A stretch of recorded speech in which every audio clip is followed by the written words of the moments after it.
আমি রিঙ্কু। কেমন আছেন আপনারা সবাই? আশা করছি আপনারা সবাই ভালো আছেন। আপনাদের ভালোবাসায় আমার পরিবারও সবাই খুব ভালো আছে। আরএস ফ্যামিলি সুন্দর আরও একটি ব্লগে আপনাদের সকলকে অনেক অনেক স্বাগত আর ভালোবাসা জানিয়ে আজকের ব্লগটি ঠিক এই সময় থেকেই শুরু করলাম, আপনাদেরকে সাথে নিয়ে, আপনাদেরকে বাসায় নিয়ে। আশা করছি প্রতিদিনের মতো আজকের ব্লগটিও আপনাদের ভালো লাগবে। চলুন তাহলে সাথে থাকুন, পাশে থাকুন, ব্লগটি দেখতে থাকুন। আজকে হচ্ছে বৃহস্পতিবার আর এখন ঘড়িতে সময় হচ্ছে ঠিক 7টা। কালকে ওই যে জামা প্যান্টগুলো কেচেছিলাম সেগুলো কিন্তু সন্ধেবেলার সময় মেলে দিয়েছিলাম, তো সেই জন্য রাত্রেবেলার সময় আর তোলা হয়নি। সারা রাত বাইরেই ছিল। সকালবেলা মোটামুটি একটুখানি রোদের ছোঁয়া লাগতেই তারপরে এই তো তুলে নিয়েছি। তুলে নিয়ে মোটামুটি আগে সবার প্রথমে কাপড় জামাগুলোকে ঝপঝপ করে ভাঁজ করে নিচ্ছি। তার কারণ কাপড় জামাগুলো যদি পরে থাকে তাহলে না আমার শ্বেতা মা এইগুলোকে এমন অবস্থা করবে মনেই হবে না যে কাঁচা আছে বলে। তারপরে তুলে এনে আজকে বাইরের রুমের বেডটার ওপরেই রেখে দিয়েছিলাম। সেই জন্য ভাবলাম আগে এগুলোকে গুছিয়ে নিই, তারপরে যাব রান্নাবান্নার দিকে।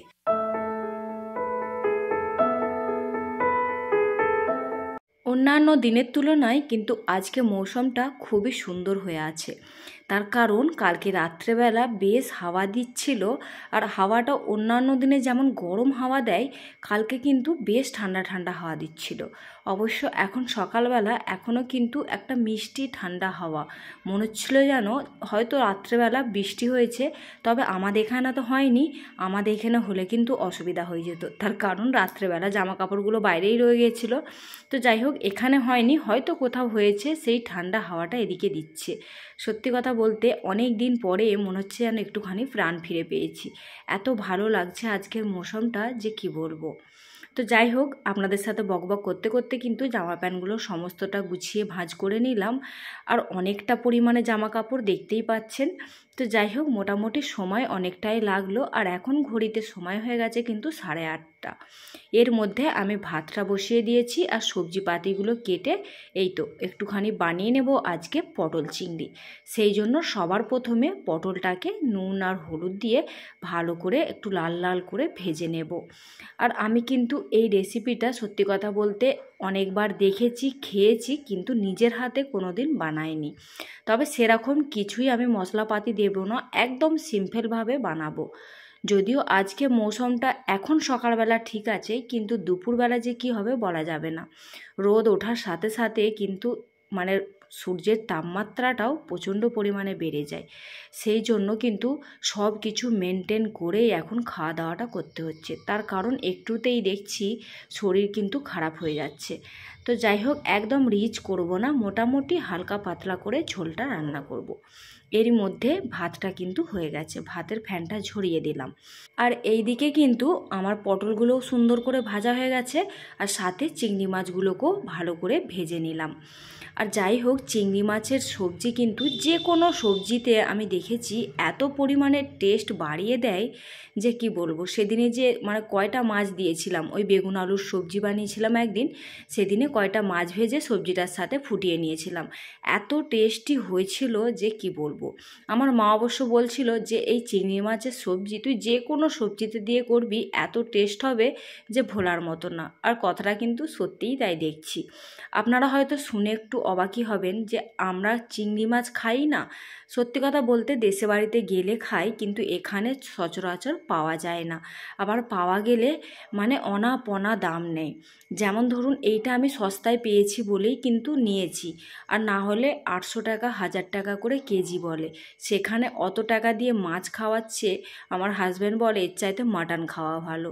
তো সেই জন্যই সত্যি কথা বলতে কিন্তু হয়নি। তবে যে কোনো জিনিস মানে সব জিনিসটাই যখন দাম বেশি হয় তখন কিন্তু অল্প একটু আধটু পরিমাণে হলেও মানে বানানো উচিত, খাওয়া উচিত। কিন্তু কি আর করা যাবে, আমার হাজব্যান্ড যেটা মানা করে দেয় সেটা তো আর হয় না। আবার দেখবেন বাড়িতে হাজব্যান্ডরা মানে যে জিনিসটা খুশি হয়ে খায় সেই জিনিসটা আমাদেরও কিন্তু বেশ ভালো লাগে খেতে। কিন্তু আমরা হয়তো কোনো কিছু আমাদের মর্জি মতো বানিয়ে নিলাম, হাজব্যান্ড দেখবো খাওয়ার সময়তে মানে খুশি হয়ে খাচ্ছে না। সেখানে দেখবেন সেই জিনিসটার প্রতি আমাদেরও যেন খাওয়াটা কোথায় একটা উঠে যায়, তাই না? তো যাই হোক, আমার তো এরকম হয়। তো আপনাদের সাথে কথা বলতে বলতে কিন্তু ওইদিকে সবজিটাও আমার বেনে গেছে, গ্যাস পরিষ্কার করে দুধটাকে বসিয়ে দিয়েছি। তারপরে কিন্তু কিচেন স্ল্যাবটাকে সুন্দর করে পুছে দিয়েছি। সবার প্রথমে একবার ভিম জেল আর স্কচ ব্রাইট দিয়ে ভালো করে ঘষে ঘষে পরিষ্কার করে দিয়ে তারপরে এমনি নর্মাল কাপড় দিয়ে ভালো করে পুছে নিয়েছি। তারপরেতে দুটো জলের বোতল খালি হয়েছিল, হাজব্যান্ড কিন্তু এরই মধ্যে খেয়ে দিয়ে বেরিয়ে গেছে। তো সেই জলের বোতলগুলোকে ধুয়ে ভালো করে ভরে নিলাম। তারপরে এই তো কয়টা বাসন ছিল সেইগুলোকে এবার ঝটফট করে মেজে পরিষ্কার করে নেব, তাহলেই কিন্তু মোটামুটি কিচেনের কাজটা কমপ্লিট হয়ে যাবে। আর দেখুন, অন্য অন্য দিনে কিন্তু আমি রান্না করেই স্নানে যাই, তার কারণ গরমে কিন্তু প্রচণ্ড পরিমাণে হাল খারাপ হয়ে যায়। আজকে দেখুন, আজকে যেহেতু বললাম না সবার প্রথমেই মৌসুমটা খুবই সুন্দর আছে, সেই জন্য কিন্তু আজকে আর স্নানে গেলাম না। আজকে যাব সমস্ত কাজ গুছিয়ে নিয়ে তারপরে স্নানে। আজকে আবার বৃহস্পতিবার, আর এখন কিন্তু ঘড়িতে সময় হয়ে গেছে প্রায় 10টা। আর এই তো মোটামুটি বাসনগুলো ফটাফট করে মেজে নিলাম। এবার ঝপঝপ করে একটুখানি ধুয়ে নিই, ধুয়ে বিছানাগুলো একটু হালকা হাতে আজকে পরিষ্কার করব। সেরমভাবে আজকে আর কিন্তু ক্লিনিং করতে যাব না, তাহলে এদিকে পুজো করতে দেরি হয়ে যাবে। তারপরে আজকে আবার মনটা হচ্ছে একটুখানি হাতে আলপনা দিয়ে তারপরে পুজো দেব। বেশ অনেক দিন হয়ে গেছে হাতে আলপনা দেওয়া হয়নি। সত্যি কথা বলতে টাইলস লাগানোর পর না, যেহেতু টাইলসের কালারটা সাদা, সেই জন্য মনে হয় আলপনা দিয়েই কি হবে, কোনো কিছু তো বোঝাই যাবে না যে আলপনা দিলাম বা কী করলাম। তো সেই জন্য মানে মন থেকে ইচ্ছা যেত না। তবে আজকে কেন জানি না ভিতর থেকে একটা মনে হচ্ছে যে আলপনা দিয়ে ধুনো দিয়ে বেশ সুন্দর করে পুজোটা দেব।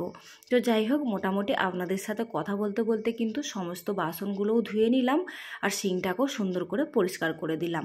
আর এই তো এবারে সোজা চলে আসলাম বিছানাটাকে একটুখানি পরিপাটি করে গুছিয়ে নিতে। আর ওইদিকে আমি যখন রান্না করছিলাম তখন কিন্তু দুই বোনে একটুখানি পড়তে বসেছিল। তবে শ্বেতামাকে আমি যে মানে অন্যান্য দিন বসে পড়াই, আজকে সেই টাইমটা হয়ে ওঠেনি। তো যাই হোক, আজকে কিন্তু আরেকটা কথা, শ্বেতামা ওর পাপার সাথে গেছে দিল্লি। বলল আজকে কাজকর্ম একটু হালকা আছে, তো শ্বেতাকে নিয়ে যাই একটুখানি বাইরে, দিল্লিটা একটুখানি ঘুরিয়ে নিয়ে আসবো।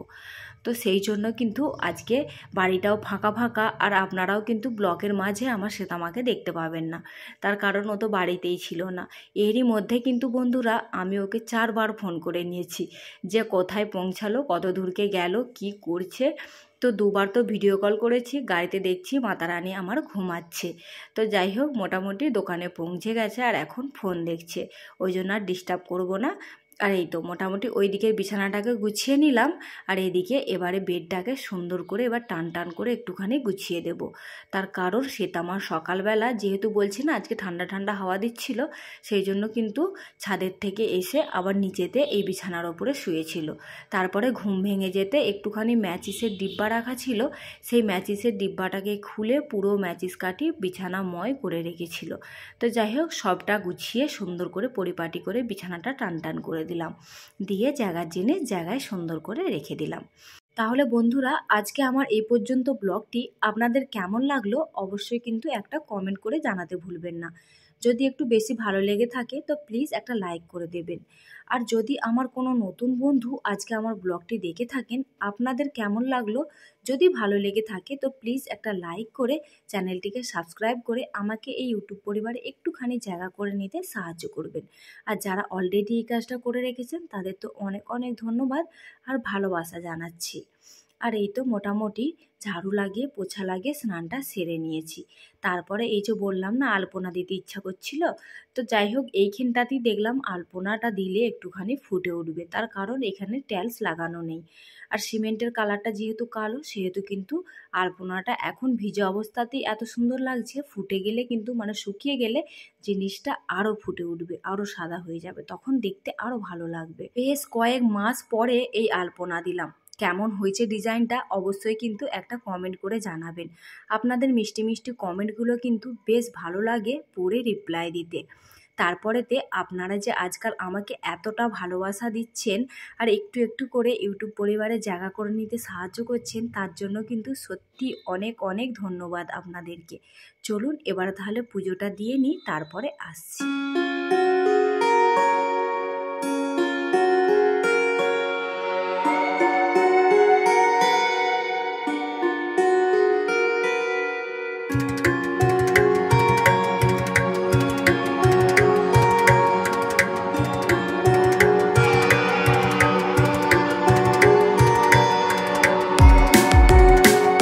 এইরকমভাবে ধূপ ধুনো দিয়ে পুজো দিতে কিন্তু বেশ ভালো লাগে, কিন্তু ওই সময়ের অভাবে সেরকমভাবে ধুনোটা দেওয়াই হয় না।